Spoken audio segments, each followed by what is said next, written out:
ગુજરાત વાસીઓ થઈ જજો આગામી 3 દિવસ માટે તૈયાર। અરબ સાગર અને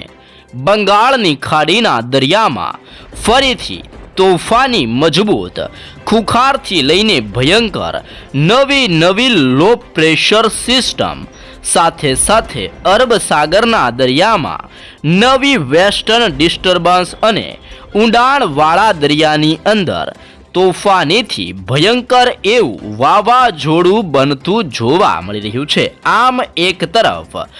લો પ્રેશરથી લઈને ડીપ ડિપ્રેશન, વેસ્ટર્ન ડિસ્ટર્બન્સ અને વાવાઝોડાની અસરોના ભાગરૂપે હવેથી સિસ્ટમો દરિયાના મારફત થકી આગળ વધીને ભારત દેશ તરફ ગતિઓ કરતી જોવા મળી રહી છે।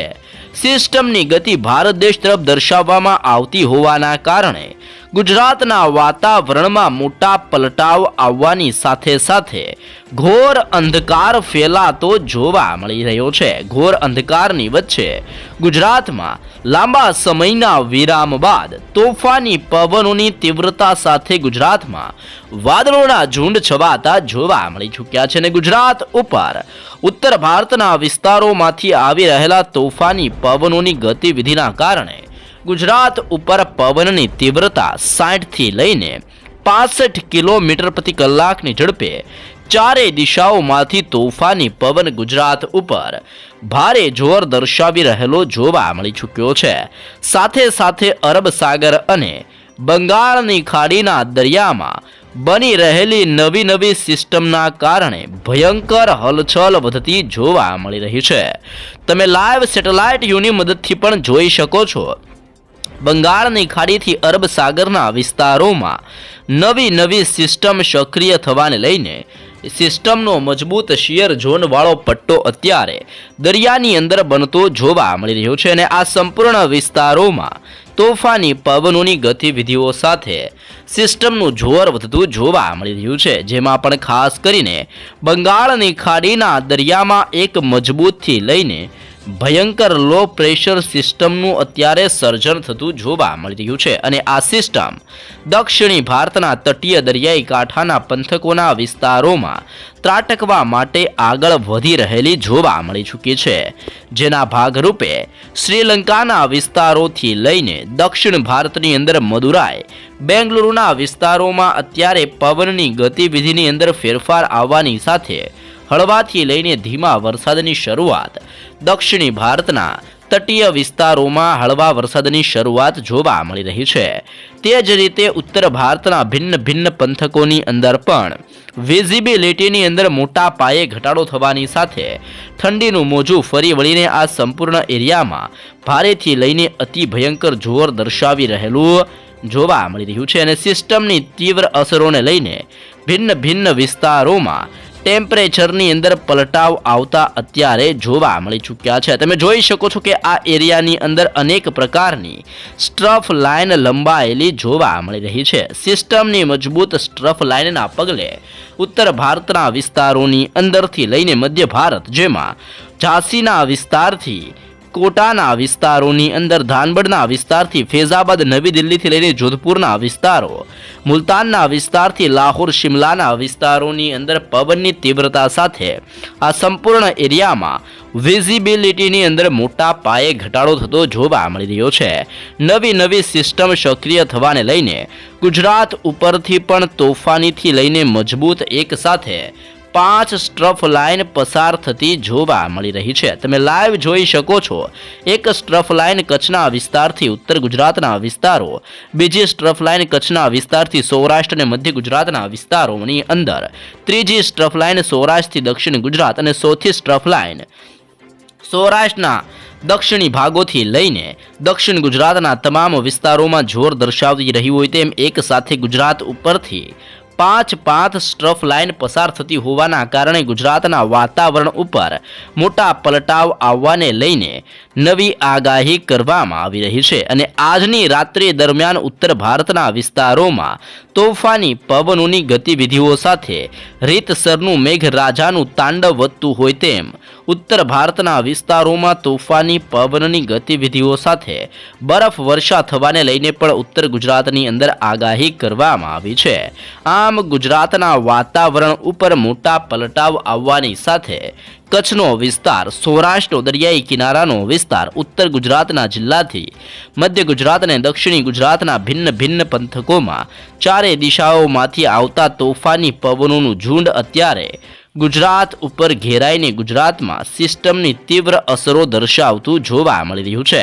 સિસ્ટમની અસરોના ભાગરૂપે ગુજરાતમાં વાદળોના ઝુંડની વચ્ચે હવાનું દબાણ તીવ્ર બનતું હોય તેમ કચ્છના સંપૂર્ણ એરિયાની અંદર વાદળોના ઝુંડ છવાતા જોવા મળી ચૂક્યા છે અને બંગાળની ખાડીને અરબ સાગરના દરિયામાં સિસ્ટમનું પરિભ્રમણ હજી પણ ભયંકર જોર દર્શાવી રહેલું જોવા મળી ચૂક્યું છે અને હવે આ સિસ્ટમો દરિયાના મારફત થકી ભારત દેશ તરફ ગતિઓ કરતી જોવા મળી રહી છે અને ઉત્તર ભારતના વિસ્તારોમાંથી વાદળ છવાયું વાતાવરણ ગુજરાત તરફ ગતિ કરતું જોવા મળી રહ્યું છે. આમ બંને દિશાઓમાંથી સિસ્ટમની દિશા બદલાઈને અત્યારે ગુજરાત તરફ સિસ્ટમોની દિશા દર્શાવવામાં આવી રહી છે અને ગુજરાત તરફ સિસ્ટમની દિશા બદલાતી હોવાને લઈને આજની રાત્રિ દરમિયાન અને આગામી 3 દિવસોની અંદર ઉત્તર ગુજરાત, મધ્ય ગુજરાત, દક્ષિણ ગુજરાતના વિસ્તારથી સૌરાષ્ટ્ર અને કચ્છના ભિન્ન ભિન્ન પંથકોમાં મોટા પલટાવ આવવાને લઈને નવી આગાહી કરવામાં આવી છે. નવી આગાહીને લઈને અત્યારે કચ્છના અનેક વિસ્તારોમાં ઘોર અંધકારની વચ્ચે અનેક વિસ્તારોની અંદર પલટાવ આવતા જોવા મળી ચૂક્યા છે, જેમાં રાપર, ગાંધીધામ, ખાવડના વિસ્તારથી ભુજનો પંથક, માંડવીના વિસ્તારથી નળિયા અને લખપતના દરિયાઈ કાંઠાના કચ્છના સંપૂર્ણ એરિયાની અંદર ઘોર અંધકારવાળું વાતાવરણ અત્યારે કચ્છ ઉપર છવાઈ રહેલું જોવા મળી રહ્યું છે. કચ્છ ઉપર તોફાની પવનોની ગતિવિધિઓ પણ વધતી જોવા મળી રહી છે અને કચ્છના સંપૂર્ણ એરિયામાં વાદળોના ઝુંડની વચ્ચે આજની રાત્રિથી તોફાની પવન ફૂંકાવાની શરૂઆત કચ્છ ઉપર જોવા મળી શકે છે. સૌરાષ્ટ્રના દરિયાઈ કાંઠાના વિસ્તારોમાં પણ મોટા પલટાવ આવવાને લઈને આગાહી કરવામાં આવી રહી છે. એક સ્ટ્રફ લાઇન અત્યારે કચ્છ સૌરાષ્ટ્રના વિસ્તારોમાંથી દક્ષિણી ગુજરાતના વિસ્તારો તરફ પસાર થતી જોવા મળી રહી છે અને નવી સ્ટ્રફ લાઇનની તીવ્ર અસરોના ભાગરૂપે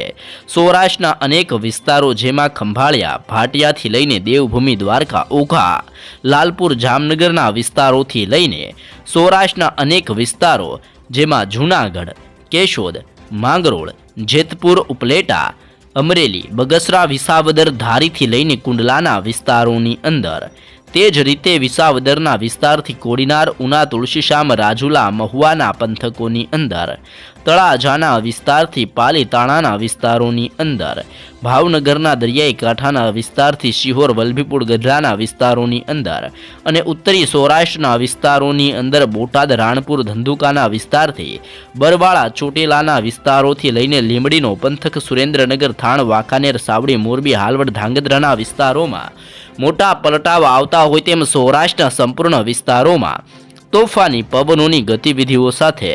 આજની રાત્રિથી ઠંડીનું પ્રમાણ સૌરાષ્ટ્ર ઉપર વધતું જોવા મળી શકે છે અને સૌરાષ્ટ્રમાં તોફાની પવનની તીવ્રતા સાથે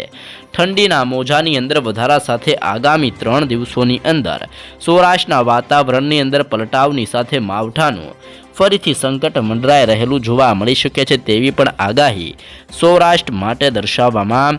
આવી રહી છે. દક્ષિણી ગુજરાતના તટીય વિસ્તારો તરફ પણ અત્યારે સિસ્ટમનું દબાણ મજબૂત બનીને જોર દર્શાવતું જોવા મળી રહ્યું છે, જેના ભાગરૂપે વલસાડના વિસ્તારથી આહવાનો પંથક, વ્યારાના વિસ્તારથી સુરત, નવસારી, ડાંગના વિસ્તારોની અંદર, ભરૂચના પંથકોથી લઈને નર્મદાના વિસ્તારોની અંદર, રાજપીપળાથી લઈને આમોદના વિસ્તારોની અંદર, આમ દક્ષિણી ગુજરાતના સંપૂર્ણ વિસ્તારોમાં ઠંડીના પ્રમાણની અંદર વધારા સાથે તોફાની પવનોની ગતિવિધિઓ સાથે દક્ષિણી ગુજરાતના વિસ્તારોની અંદર પણ ઘોર અંધકાર ફેલાવવાની સાથે ઠંડા અને તીવ્ર પવનો ફૂંકાતા દક્ષિણી ગુજરાતના જિલ્લાઓમાં જોવા મળવાના છે. મધ્ય ગુજરાતના જિલ્લાઓ તરફ આગળ નજર કરીએ તો મધ્ય ગુજરાતના વિસ્તારોની અંદર પણ ઠંડીનો ચમકારો ભારે જોર દર્શાવતો હોય તેમ ઠેર ઠેર વિસ્તારોમાં પોતાની તીવ્ર અસર દર્શાવી રહેલો જોવા મળી રહ્યો છે, જેને ભાગરૂપે અત્યારે અહેમદાબાદના વિસ્તારથી ધોળકા, નડિયાદ, કપડવંજના વિસ્તારોમાં લુણાવાડાથી ગોધરાનો વિસ્તાર, વડોદરાના વિસ્તારથી બોડેલી, દાહોદ, છોટાઉદેપુરના વિસ્તારોમાં ઠંડીનું પ્રમાણ વધતું હોય તેમ મધ્ય ગુજરાતના સંપૂર્ણ વિસ્તારમાં 19 ડિગ્રીથી 21 ડિગ્રીને 22 ડિગ્રી સેલ્સિયસ જેટલું ટેમ્પરેચર મધ્ય ગુજરાતના ભિન્ન વિસ્તારોમાં દર્શાવવામાં આવી રહ્યું છે. આમ મધ્ય ગુજરાતના જિલ્લાઓની અંદર પણ પવનોની તીવ્રતા સાથે માવઠાનું મોટું સંકટ મધ્ય ગુજરાતના જિલ્લાઓની અંદર ટોળાઈ રહેલું જોવા મળી ચૂક્યું છે. સાથે ઉત્તર ગુજરાતના વિસ્તારોની અંદર પણ હવાના દબાણની અસરોને લઈને પાલનપુરના વિસ્તારથી મહેસાણાના વિસ્તારની અંદર બનાસકાંઠા, સાબરકાંઠા, અરવલ્લી, પાટણ, મહેસાણા અને ગાંધીનગરના ગુજરાતના ભિન્ન વિસ્તારોની અંદર મોટા પલટાવ આવતા હોય તેમ આજથી લઈને